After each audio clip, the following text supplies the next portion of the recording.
Hello and welcome to Jimmy's Three Things. Thank you very much for tuning in today. We got Luis Arraez striking out for the first time in a long time.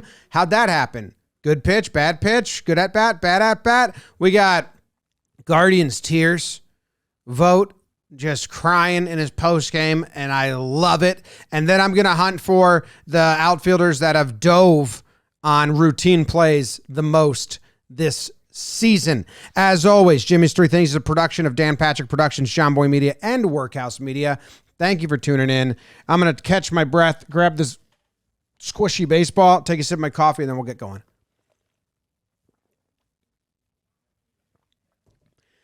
All right, yeah. Big news. Luis Arraez struck out. He had gone 141 plate appearances without a strikeout. That is a stretch of 30 games. If you're curious, his last strikeout came on August 10th against the Miami Marlins, his old squad. They got the scouting report. And then September 16th, in that stretch, he had a 394 batting average, a 434 on base, 465 slugging for an 898 OPS, and 7 walks. So, playing pretty good ball. Let's take a look at the pitch sequence that Arraez got him with. I have it here. Second at bat in the second inning against Arraez, and he's going to open him up with a ball. Okay, here's the first pitch. It is a curveball up and away. He got him to swing and miss on his curveball in the first at-bat of the game. Going for it here, or he's trying to backdoor this curve. I don't know. Kind of a nothing pitch. Looks like it might even just slip out of his hands. The next pitch is a 1-0, and that's a fastball outside, and Arraez, look at his reaction. Oh, nope, don't want it. Now, I had a realization while I was making this video, and I was searching tons of Arraez numbers, looking in to see if I can find anything of interest. And my realization was he's such a react hitter. Like his approach is not to hit with power. It's to fight off pitches in the zone and put them in play. So can you even sequence against guys like that? The answer is yes, like subliminally, but he's not going up there and hunting for a pitch, really. He's all reaction. Maybe he's hunting for an area, but I think he hates walking. He likes putting the ball in play that whatever you throw, he's going to try and swing at it unless he recognizes it at a ball. So I was like, does tunneling even work? Anyway, he's got a 2-0 here, and they're not going to go 2-0 fastball. They're going to go 2-0 cutter, a little high, gets the strike call. Arraez doesn't like that. Here's the side-by-side of it, if you want to see. I think it's a strike. It's at the letters. I mean, I don't know. Is that called a strike these days? Used to be like they would call it at the belt. Maybe that's high. He's kind of crouched down. Maybe that changed the umpire's opinion of him. So you got a 2-1 now. And he just took a cutter looking. So what do the Astros go with? They go with a nice four-seam fastball and beats him to the spot. In the zone, according to the score bug. But I think that was in the zone. Just a heater. And I found a lot of pitches in that spot. I'll tell you about that in a second. Let's finish the at-bat. Off of that, 2-2. He's got a ball to spare. And Arraez does not like walking, and he swings at pitches out of the zone. So I feel like you have to throw pitches out of the zone here. 2-2, they go another fastball, and it is more out of the zone, and Arraez is jumping and reaching to fend it off. So I really like that pitch. You're still 2-2, so you have more room to go out of the zone. 2-2 here, and he spikes that one. I don't know what that was. Cutter, maybe, or change. I don't know what that is. I'm not that familiar with Arraez stuff. Now it's 3-2. I'd still throw a pitch out of the zone. Arraez hates walking. He likes swinging. 3-2 pitches to Luis Arraez out of the zone this season. And he has walked 9 times in 22 plate appearances. So that's a .455 on base percentage. There must be a hit by pitch in there as well. Let's see. So he's taken it for a ball 1, 2, 3, 4, 5, 6, 7, 8, 9 times. And then he got hit by pitch once. So that helps. That helps it. But then 1, 2, 3, 4, 5, 6, 7, 8, 9, 10, 11. 11 times he got out of the ball in play. And then 1, 2, 3, 4, 5, 6 times he just fouled it back and you got to redo it. He never got a hit on a ball out of the zone. And he only took it for ball 4. 1, 2, 3, 4, 5, 6, 7, 8, 9 out of 27 times. So at this point, I'm still calling for a pitch out of the zone, even though it's 3-2, even though that loads the bases. I know it's crazy. You got to trust your pitcher too, and he's got to trust his stuff. But they go cutter high, the same pitch that he kind of took 2-0 and didn't recognize. He recognizes that one, fights it back. Okay, moving on. And now you're 3-2. And again, I think you can kind of tease him out of the zone. Last time they went cutter 2-0, it was a strike. Then they went to the fastball. So I think that's the same sequence here. Cutter, and then, yeah, just straight heater. Again, beats him to the spot. Look at Arraez, animated at bat. He's a little late on that, crouches down and runs across like he's sneaking around. 3-2 again, and I wouldn't be in the zone here, and they choose not to be in the zone, which I think is smart. And they go curveball, down and in, and gets him, which is a pitch you can get Arraez with if it's real tight and real in there and there's 2 strikes. And you can see the Fryer. Oh, look at that. Oh, just devastated. Hands on the head. And then to the left, kind of interesting, you have this dad taking a picture of his daughter as the pitch is coming. And then she eats popcorn, and now he's filming her eating popcorn. And they missed everything for that. Good at bat. And Arraez strikes out. His next at bat, they open up curveball, and he has a nice hit the opposite way. So he was 1 for 3 off that pitcher with like a ground out, and then that strikeout. Arraez struck out. I was all up in Arraez scouting reports, trying to figure out, like, is there a spot that he just can't hit that like tortures him? Is there a height of a pitcher? I was looking at vertical release point, horizontal release point, just hunting and searching if I could find anything that had enough correlation to present it to you. Like, hey, if you got a pitcher with this release point and this spin rate, and he can place the ball in this 4-inch square of the zone, you're going to get Luis Arraez a swing and miss. I couldn't find anything. I got close to finding stuff, but then it was like, nah, this isn't enough to present to anyone. So that was a lot of wasted searching, but not a waste. Sometimes you get good stuff out of that stuff. Anyway, moving on. Stephen Vogt got emotional talking about his team and his players cheering each other on. And I'm going to play the clip for you. I mean, so happy for him. So the context is they had a big home run in the bottom of the 8th inning to take the lead. Guardians are just playing great. If they're in a close game, look out. And he's talking about it. Everybody dreams of hitting that big home run or the big base hit in the major leagues to help your team win a game. And for him to hit a go-ahead home run at the bottom of the 8th, that's a moment you dream of from the time you're 3-4 years old. Maybe it's a walk-off in your dreams, but that type of a big hit for your team, everyone who grows up wanting to play baseball has pretended that moment has happened from the time they could walk and loved baseball. And the smile on his face, looking back at our dugout, that was incredible. But my favorite part was Naylor at second base, standing there watching it, cheering, waiting for him at home plate with a smile on his face. You know, that's the kind of stuff that this team does. Get a little emotional. I mean, you're proud of the way they play. I love these guys. They're so much fun to watch. They love each other. They work hard. That was an emotional night. And to see 2 teammates come together like that, that's powerful. I absolutely love it. I mean, I grew up, my mom used to use Joe Torre as an example for why, to tell me, like, men can cry, like, to rid any toxic masculinity. Men don't cry. That might have been penetrating my brain from outside sources. My mom would look at Joe Torre in his post-game press conference and say, see, Jim, a real man can show his emotions and cry.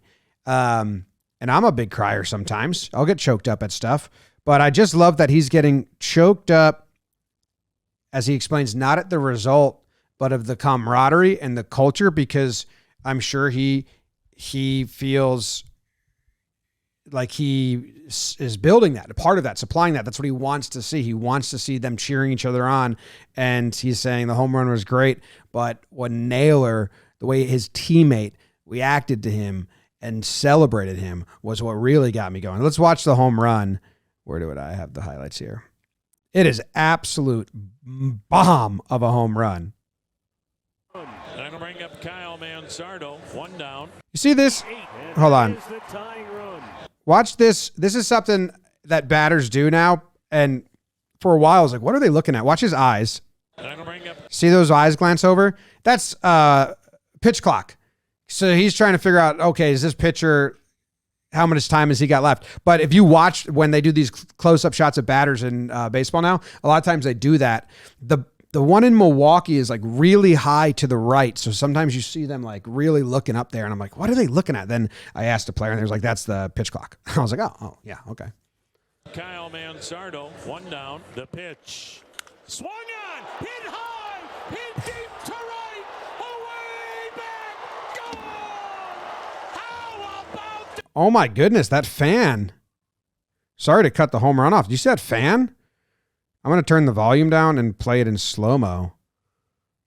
This fan jumps to catch this. Does he just fall right on his...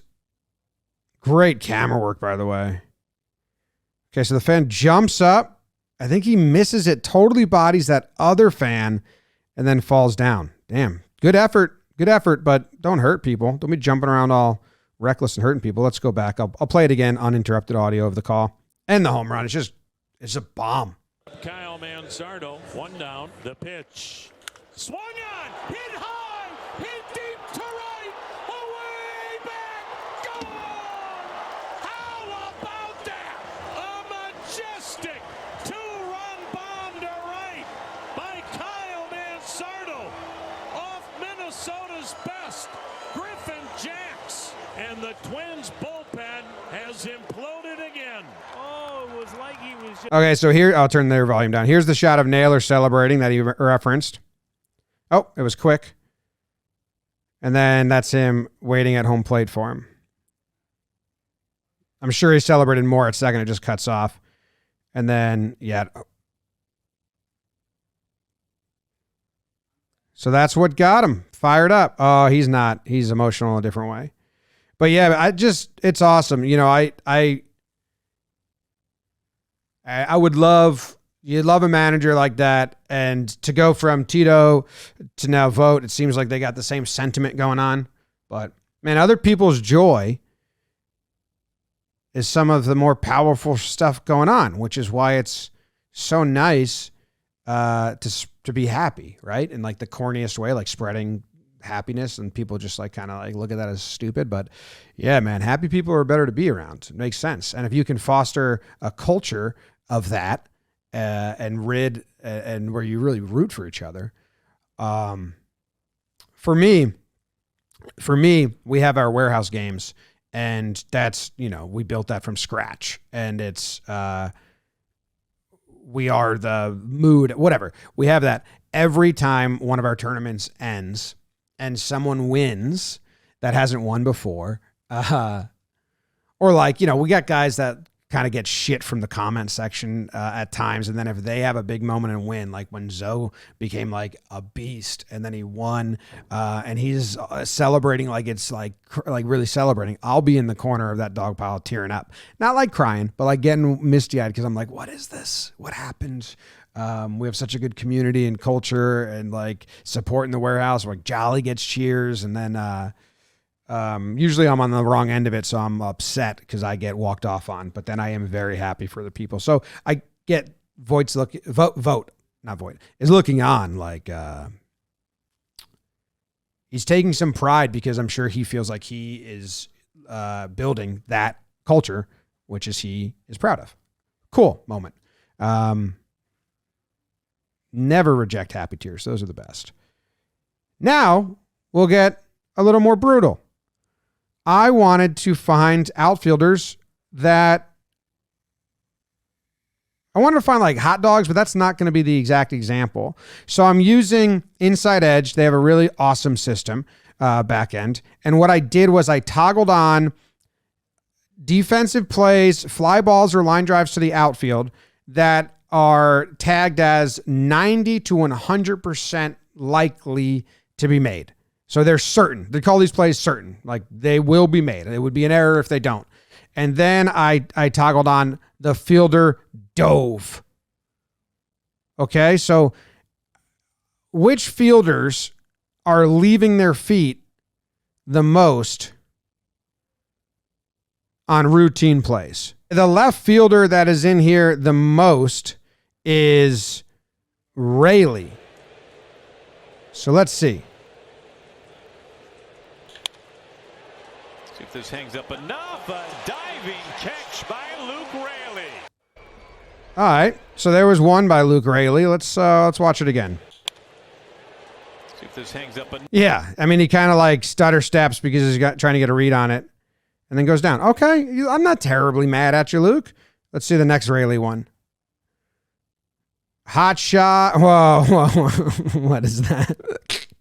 Makes the catch. Lined left field. Rayleigh comes in. He flattens out and he makes the catch. Number 2. That one's pretty bad. That's just a ball. He like stayed back on it. Here's the third Rayleigh one. The 0-1 is swinging a fly ball to left, but in the ballpark for Rayleigh. He'll charge and leave his feet and make a sliding catch.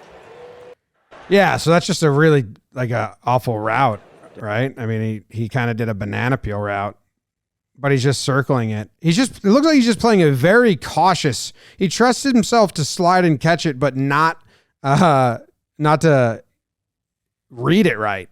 Let's see the Randy one. See if there's any more egregious ones in left field.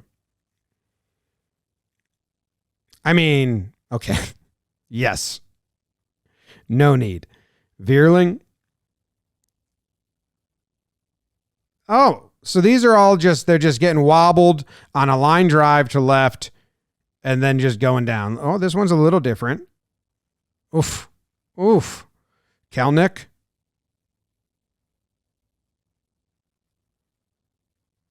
Oh, he got a real bad jump on it and then had to come in. He's mad at himself. He's getting claps, but he's mad at himself. That's the Clint Frazier special right there. Bad read, bad route, diving play, people clap. Verdugo. Let's see. Verdugo's got one. Yeah, same thing. Just, all right, line drives, really. Happer's got a lot of non-routine plays this year in left field. Slicing. Yeah, that's not a dive. I guess it's a slide. He went to the ground. That one's not that egregious. The Randy one, I think, was the worst. Let's change this to center fielders. Because the best center fielders are just fast, and they don't dive that much, to be honest. Or, you know, they don't dive on easy balls at all. Let's see, there's only 15 of these. See if we got any repeat names. I see Scott on here twice. I see Bader on here twice. I see Jazz Chisholm on here twice. Freeman twice. You know what? I'll just we'll just watch them in order uninterrupted. Here we go. He flies it to center, and right there is Nimmo. He has to dive, though, and he makes the catch. Froze, line drive, knuckler. Seems like that's the common. Made up for it with the diving grab to deny Devers and end the inning. That seems like the common theme here. Target set up for 1-2. Smith smacks the ball to right center field. DeLuca. Ooh, really? That looked like he needed to do that. That looked like he needed to dive. I don't know. Let's see. I mean, it sounds like a gunshot. Just because he took that like little stutter step. I don't know. It built up to 80, 85 pitches, and then This one's Rafaela in center. A real game. On a line Oh, to center, yeah, he ran too far back and then came forward. Hey, tell him That's not fooling anyone. Like, anyone that watches that in live time isn't like, ooh, nice diving play. That's a nice play.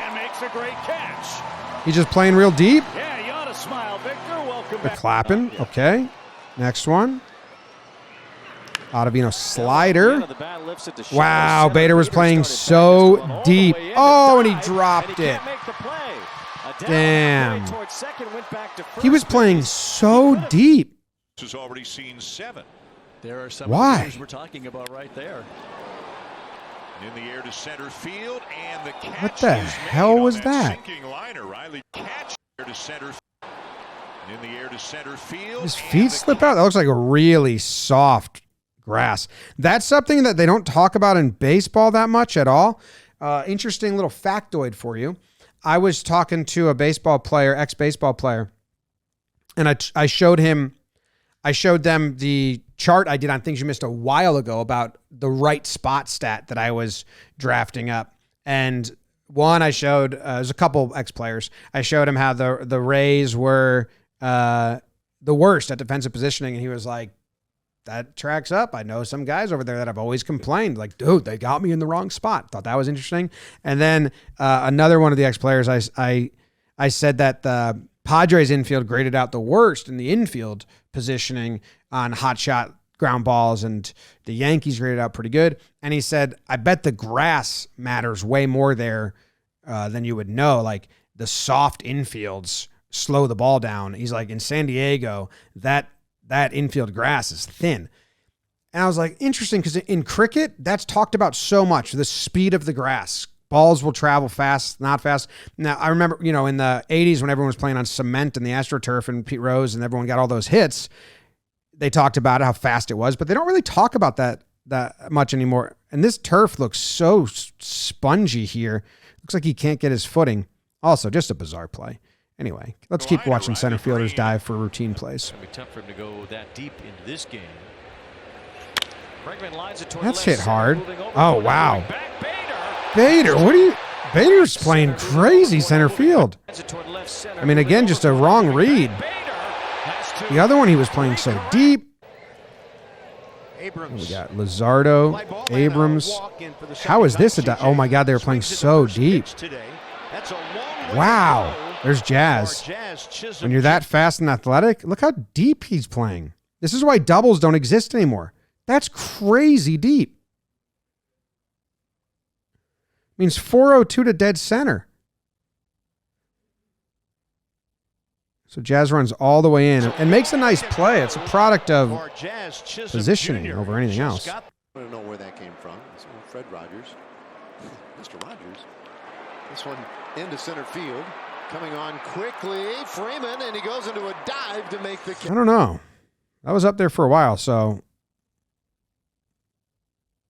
that one seems natural. Oh, we got more? Oh, wow. Something different or try to do too much because he's hitting up in the order. Sends this one a long way to center. Castro's still going back, but what? Makes the still going back, but That is I wouldn't call this hot dog in it, because that's not getting you on any highlight reels unnecessarily, but what the hell is that? There's no need for that. What was that? All right, 8-2 game, bottom of the 8th. Curveball put in play. Jazz again. Lost his balance, but still made the catch. So he did a hand motion there. Let's say that just dipped on him, I guess. Off the end of the bat, and Freeman. Whoa, that was awesome. Hung on for the What is that? Just a bad read? Man, it seems like they're playing so deep that sometimes these miss-hit balls short are just tough for him. line to center. Yeah, that's normal. That's just a way to secure that ball.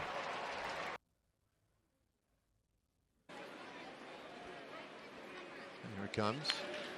That was a fastball, but it's lined to center, and Taveras. Oh, boy. Jeez. Ran too far, and then it came in. Damn. I wonder if there's a sense of outfielders moving around too much that they're messing up their lines, or am I just watching the off bad play? With a liner to center, fooling a bit.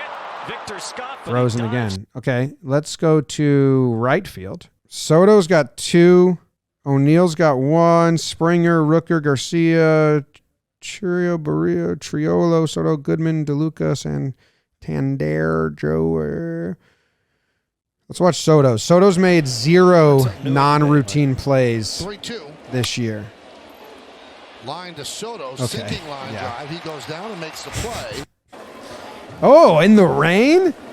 Diving in the pouring rain? This, you know, the rain allows more diving because it's just fun. What do we got? What the hell's going on? Oh, boy.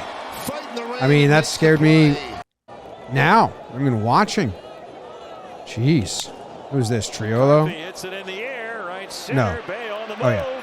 And it drops in, or did he get it? Let's see.